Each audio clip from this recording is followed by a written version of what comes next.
Hello നമസ്കാരം, ഏവർക്കും പുതിയ വീഡിയോയിലേക്ക്. അങ്ങനെ കാത്തിരിപ്പിനൊടുവിൽ ഡെഡ്പൂൾ എന്ന ചിത്രത്തിൻ്റെ ആദ്യ ഷോ ഇപ്പോഴത്തെ കേരളത്തിലെ വിവിധ തിയേറ്ററുകളിൽ അവസാനിച്ച് ചിത്രത്തിൻ്റെ ആദ്യ പബ്ലിക് റെസ്പോൺസൊക്കെ പുറത്തുവന്നുകൊണ്ടിരിക്കുകയാണ്. ആ ഒരു അപ്ഡേഷനാണ് ഇന്നൊരു വീഡിയോ ഭാഗത്ത്.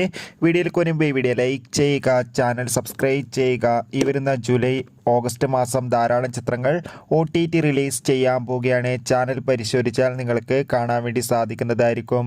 എല്ലാ സിനിമാ പ്രേമികളും ഏറെ ആകാംക്ഷയോടെയാണ് ഡെഡ്പൂൾ എന്ന ചിത്രത്തിൻ്റെ ഓരോ സിനിമയ്ക്കായി കാത്തിരുന്നത്. അങ്ങനെ കാത്തിരിപ്പിനോട് ഇപ്പോൾ ഇതാ ഡെഡ്പൂളിൻ്റെ ചിത്രം ഇന്ന് ഇറങ്ങിയിരിക്കുകയാണ്. ആ ചിത്രത്തിൻ്റെ ആദ്യ ഷോ കഴിയുമ്പോൾ തന്നെ ചിത്രത്തിന് അതിഗംഭീരമായ പോസിറ്റീവ് റെസ്പോൺസ് തന്നെയാണ് പുറത്തുവന്നുകൊണ്ടിരിക്കുന്നത്. ചിത്രം കാണുന്ന സിനിമാ പ്രേമികളെല്ലാവരും ഒന്നടങ്കം പറയുകയാണ്, ഡെഡ്പൂൾ എന്ന ചിത്രം അതിഗംഭീരമായ മികച്ചൊരു തിയേറ്റർ എക്സ്പീരിയൻസ് ആണെന്നും ചിത്രത്തിൽ നല്ല മികച്ച ആക്ഷനും മികച്ച വിഷ്വൽ ട്രീറ്റൊക്കെ ഉണ്ടെന്ന്. എന്തായാലും കാത്തിരിക്കാം കൂടുതൽ അപ്ഡേറ്റിനായി. ചിത്രം കണ്ടവരുടെ അഭിപ്രായം തീർച്ചയായും കമൻറ്റ് ബോക്സിൽ രേഖപ്പെടുത്തുക. Bye bye.